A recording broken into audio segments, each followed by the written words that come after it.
Hey, what's going on, people? Welcome to another episode of What the Buck.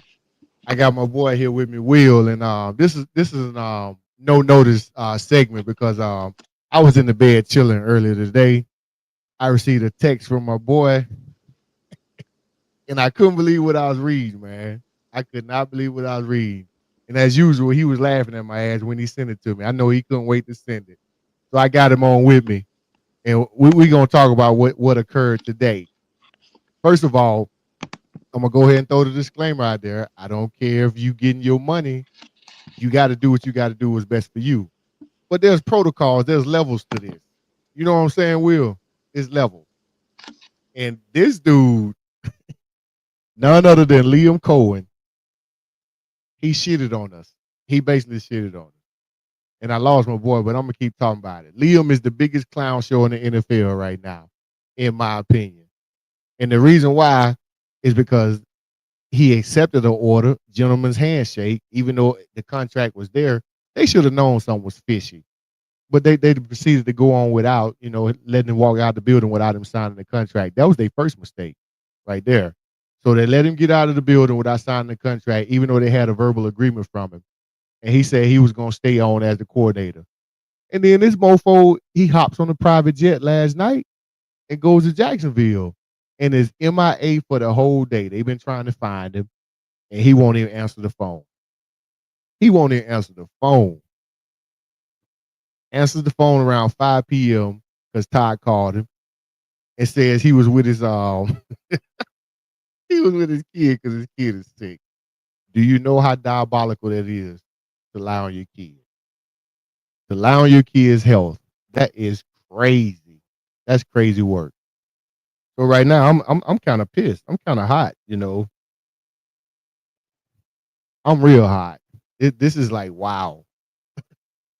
This is unbelievable. I ain't never seen this happen before in the history of the NFL. We had something similar like Josh McDaniel, backing out of a deal. He backed out of a deal to go back to his team. He didn't tell his team he was going to stay and then go take another deal behind their back. So this is diabolical, crazy work, man. This is crazy. Well, this dude lied on his kid. Talking about his kid had health problems. He, do you know how wild? That's crazy work. Crazy. What you think Man, about that, man? I mean, I was just talking to my boy. My whole thing is like I don't fault him for taking the job, honestly. But it seems like to me it the whole deal was predicated on him in the beginning when he had his first initial interview with the Jaguars. They pretty much obviously told him that the job was his. He probably stated back to them like, "Hey, I'm willing to take this job if Trent Baalke isn't the GM. Like, I can't work with this guy."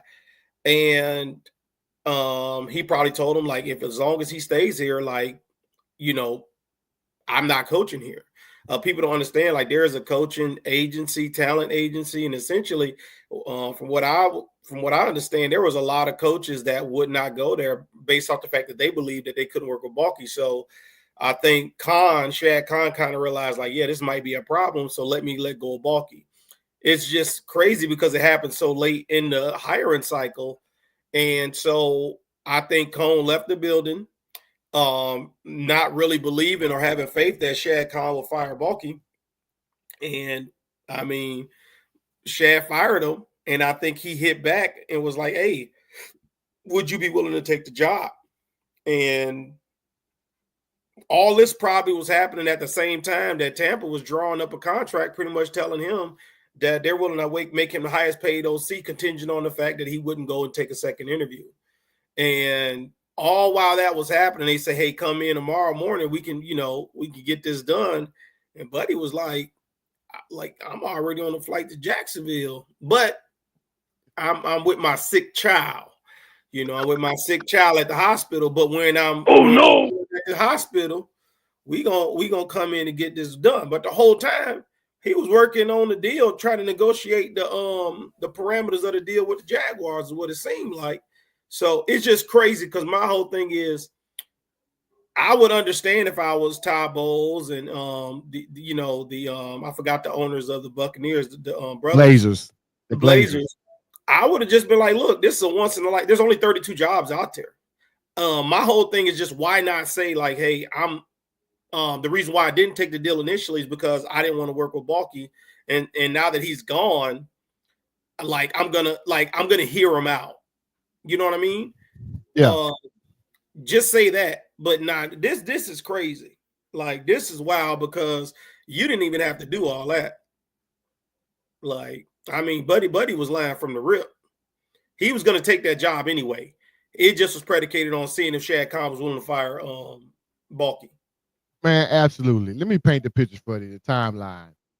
We going through the season. You know, the Bucks offense go from shit to sugar real quick. You know, Canales did okay with the offense, but you know, Cohen came in and he had some new pieces and he knew how to maneuver those pieces. So he's a hot commodity.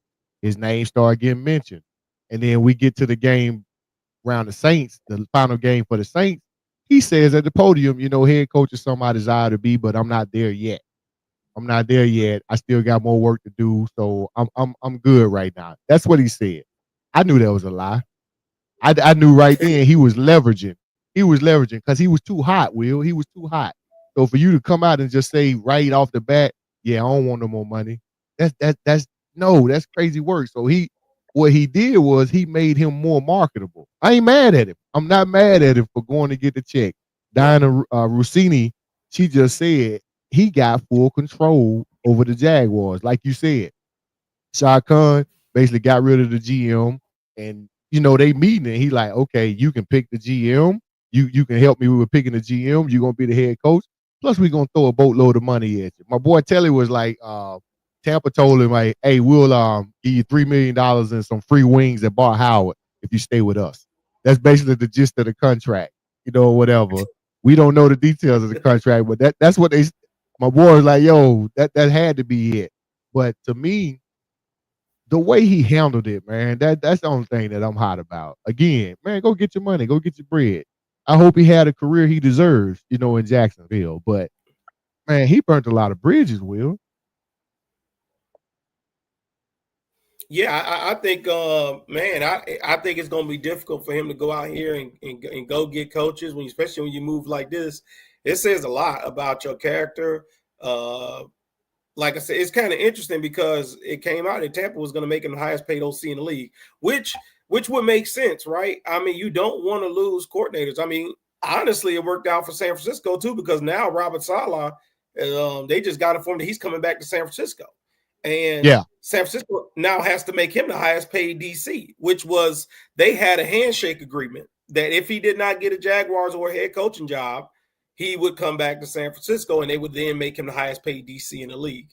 I would understand why Tampa felt like they needed to make him that type of offer as well, because that only makes sense because Cohen's going to be a hot candidate. He was going to be a hot head coaching candidate.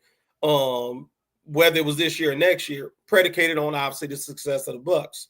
But again, Right. my whole thing is like the only way you could go is up. You're going to be more than likely you're going to be healthier on offense. More than likely you're going to have an opportunity at free agency to bring more weapons in or to build an O-line or whatever. So the only way for Cohen to go was up. But just like every job, I mean, you got to get while the getting's good because we've seen head coach, we've seen potential candidates go from sugar to shit.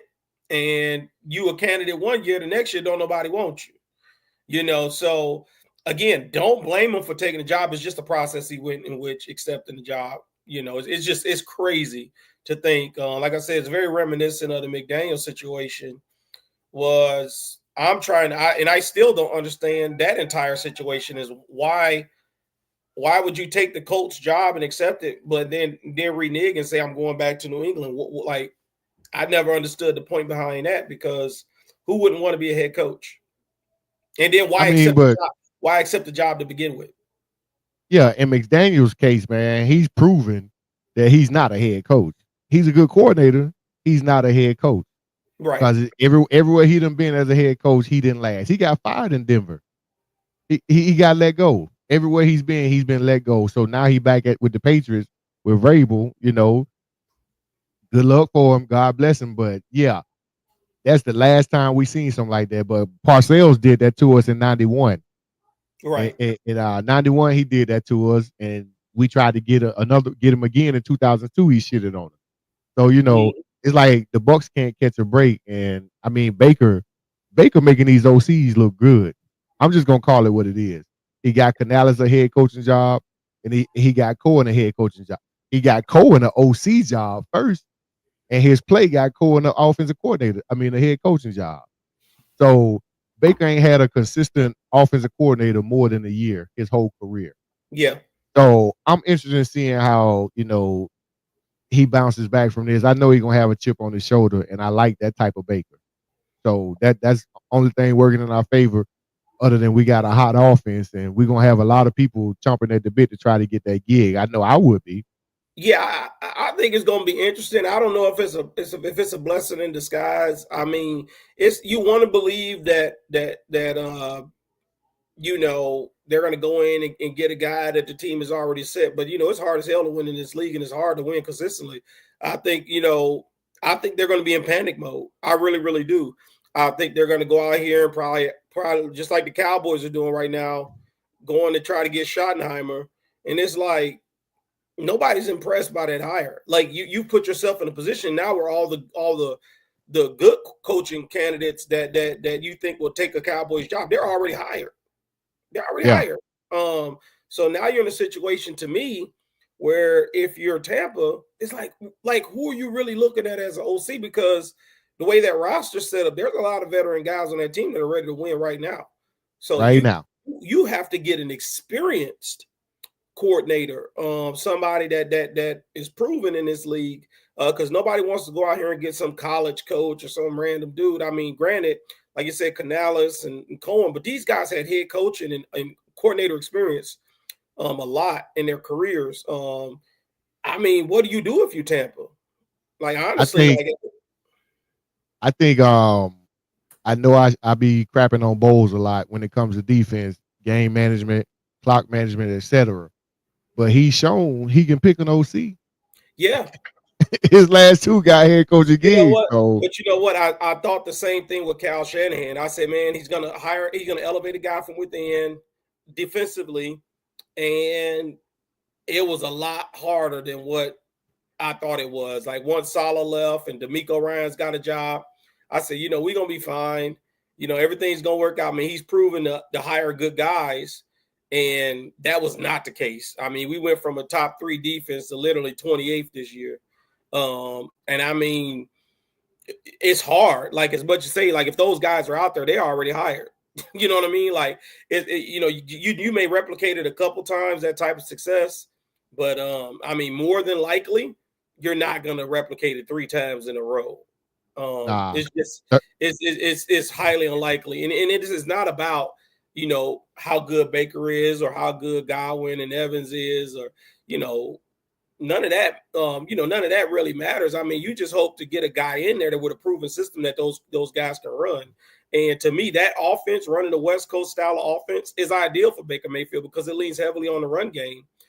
So you have to bring in a coach that believes that the run game is the foundation of the offense into the passing game.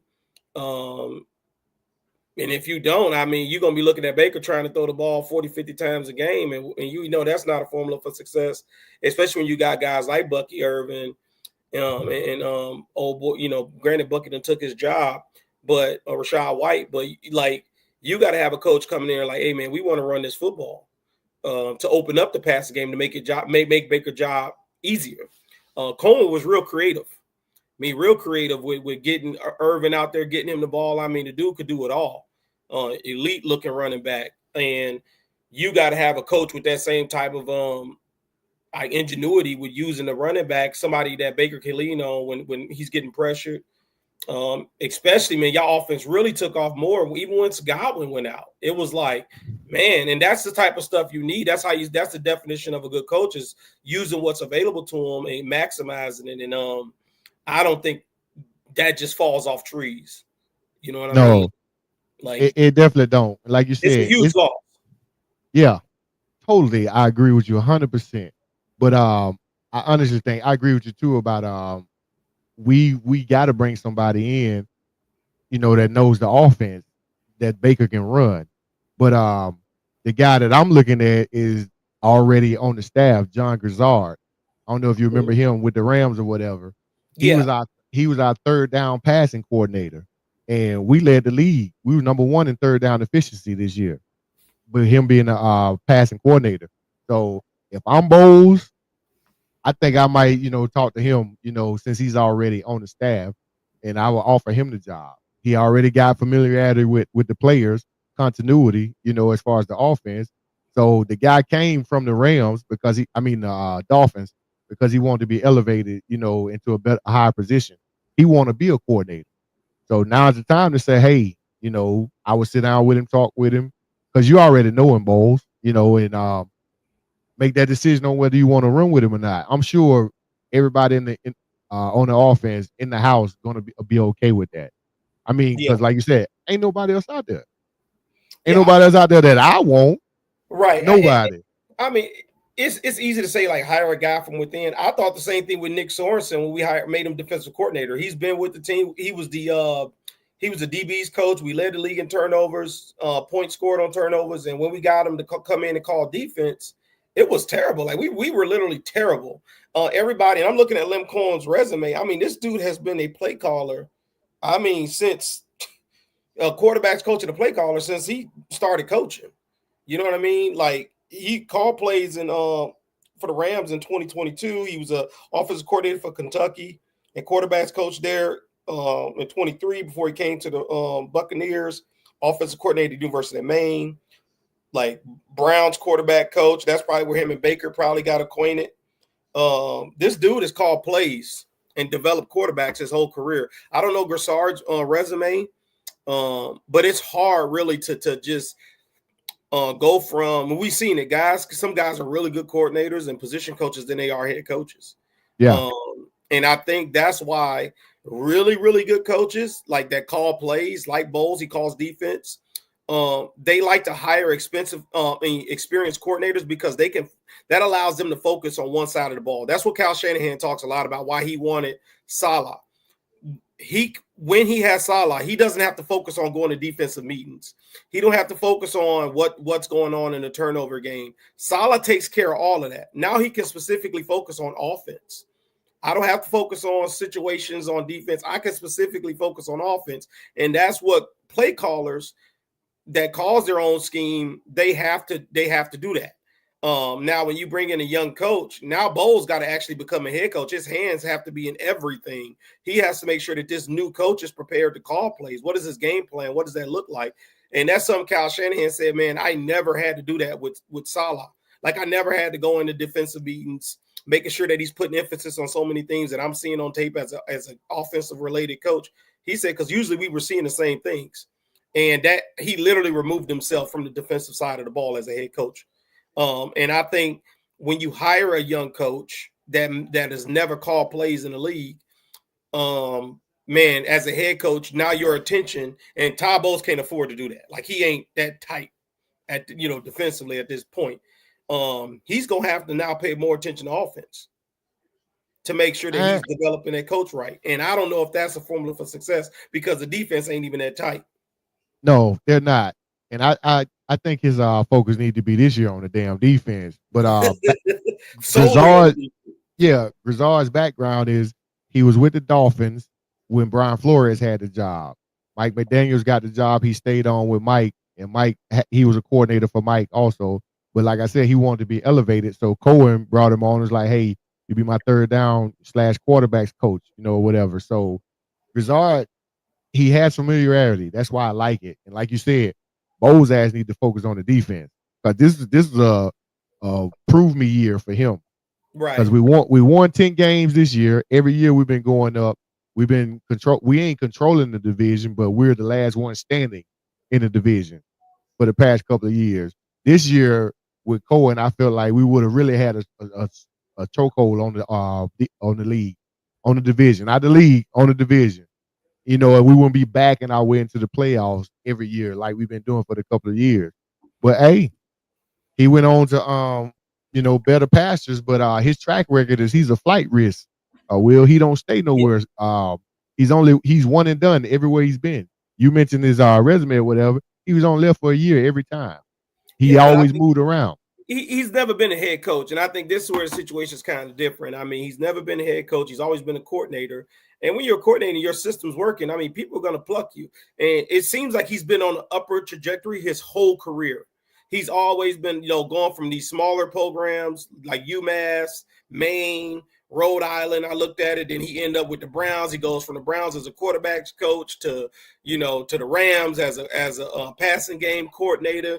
Then he went to quarterbacks coach to OC. And then he finally, because Sean McVay really called the plays over there. So then he goes to become his own OC with Tampa. He goes to Kentucky, offense coordinator. They have some success over there with Will Levis or whoever the dude was. And then he has that success, and then he now gets the chance to call his own offense in Tampa without no bars around him. So I think, this may be a position where he tries to stick it out because he's never been a head coach. And he's been on an upward trajectory based on his resume. But my thing is, if I was Todd Bowles, and I know we laughed about it, you're going to have to go get a dude that may have head coaching experience. I think that's because he solely needs to focus on fixing that defensive side, right? Because you guys are going to have some free agents that are leaving. Does Levante David come back? I think he does. I think he does. The only free agent I'm really concerned with, Will, is Godwin. The rest of them, you can go. Thank you for playing. You can go. They're low on the depth chart. The free agents that we have. Everybody else, the team. The thing I like about it is our team is young. We signed a lot of young key players, and they actually performing. So the free agent we need to worry about is Godwin, because now that Cohen is gone, he was performing with Cohen. He had 600 some yards in 6 games. Yeah, he was on track. He was the number 3 receiver in the league. Yeah, before he got injured or whatever. So now it's a game of loyalty to me, because like Godwin probably gonna go where he can get the most money. Yeah, I mean, the loyalty he's definitely gonna do that in today's league. I mean, and if you look at it nowadays, and I mean, trust me, like I was 100% sold that, like, even with Brandon Ayuk, I know we went through the situation last year, like money talk, man, and especially what happens is the market can change overnight, man. All of a sudden, once Justin Jefferson got paid, it was like everybody, all the receivers. I mean, Amon-Ra got paid, Brown got paid, and it just kept going. Now T. Higgins looking like, hey, I'm next in line. Chris Godwin's looking the same way, and he don't care that he's coming off injury because he knows what his resume is. So, absolutely. And trust me, the shitty teams around the league, they don't care either, because that's a big name. And they're going to be like, man, we get this guy in here. And you got teams with tons of cap space. Like, I mean, like, let's be real. The Commanders can pay anybody because they ain't paying nobody. And if you look at them, they're like, man, we need another guy next to McLaurin, and we could beat something. We could probably be really, really special. And they're going to take advantage of their window. A lot of teams are, whether it's T. Higgins, whether it's McLaurin, they're gonna take advantage of these windows. The teams that aren't paying up and coming quarterbacks. So yeah, like, it sounds good for Godwin, but what does that money? What does that dollar amount look at? Because at a minimum, it's gonna be about 30 million, because that's the market. Yeah, definitely. And he ain't getting 30 million. Nah, he's not gonna get that, because again. The Raiders could go after him, and he already got a ring. That's the scary part too.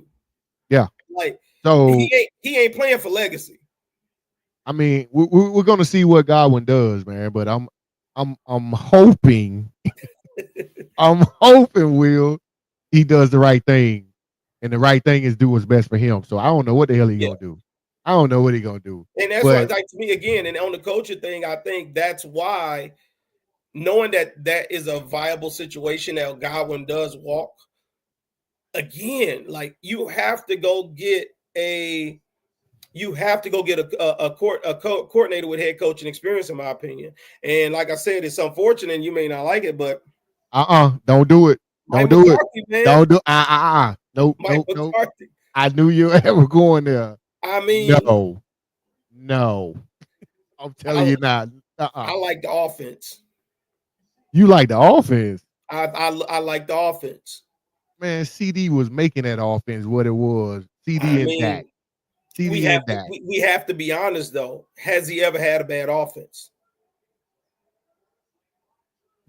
That year they had Lacey with the Packers when Lacey fat ass was the running back. Yeah, but they won a Super Bowl over there too.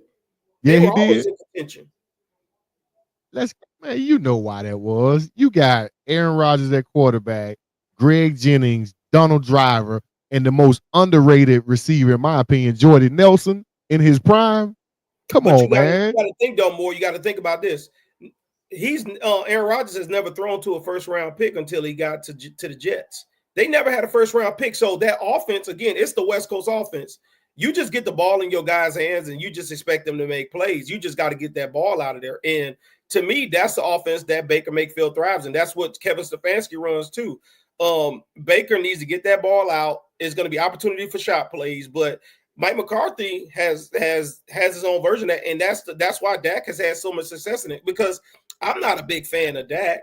I'm not a big fan of I don't like CeeDee Lamb is good, but he made that offense go when theoretically the only weapon he really had was CeeDee Lamb. And in today's league, you got to have three guys. You got to have three guys. And to me, he got the best out of the offense with one guy really being the true weapon out there in CeeDee Lamb. Because the question is Dak Prescott really that good? Is he really that good?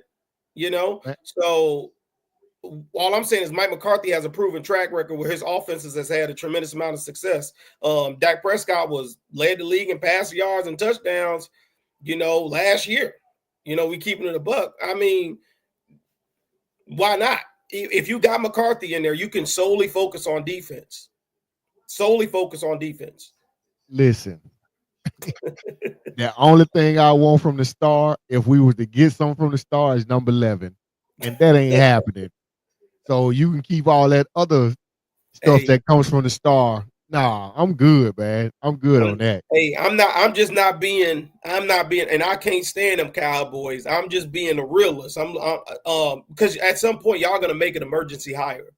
You can't be deliberate at this point. Like, how deliberate can you be? Because the draft is coming up. I mean, they probably discussed all that with Cone. Like Senior Bowl, all that. Yeah, the Senior Bowl's coming up. You need an OC in seat. Yeah, and y'all president, didn't y'all president just get poached? Wasn't somebody out of y'all scouting department? Greenberg. Yeah. And see, that's another thing. He ain't signed with the Raiders yet, though. So Greenberg might be in play for Jacksonville.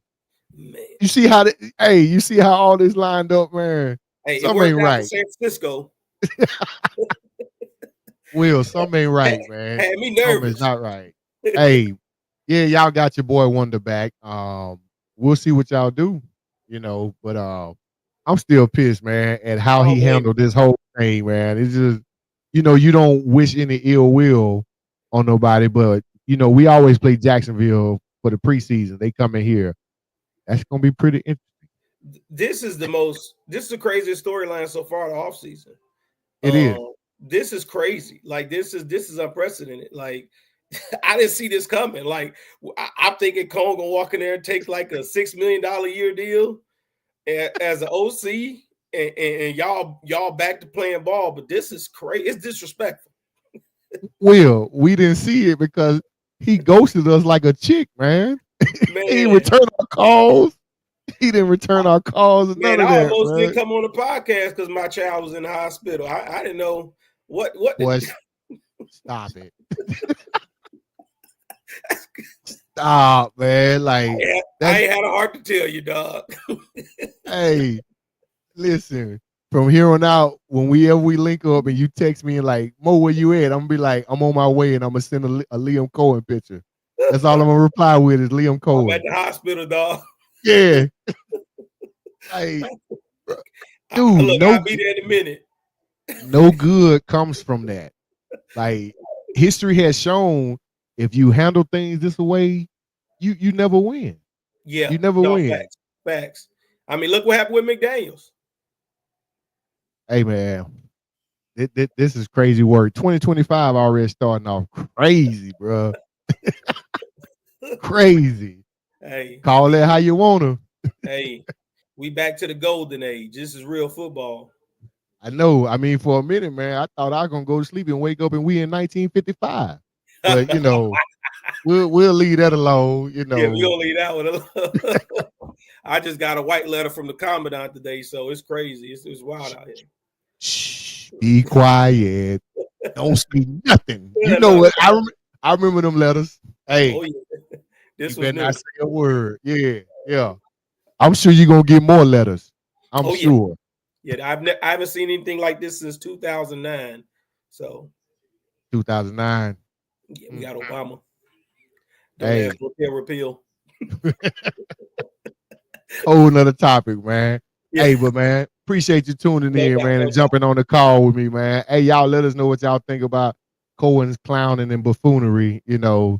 But the Bucks gonna keep it moving. You know, I told Will I was gonna enter the transfer portal, you know, as a fan, because I'm really pissed, bro. But I think I'm gonna stay. You know, they offered me some more under the table money, so I'm gonna stay with them. You know, so. But hey, y'all. Hopefully we can get on here and talk about who they hired. Oh, that'll be next week, man. I'm sure I'm gonna catch flack from everybody, boy. But my text been blowing up. We shall see though. But hey, thanks for tuning in, y'all. That's all we got. We'll see you next week. Peace.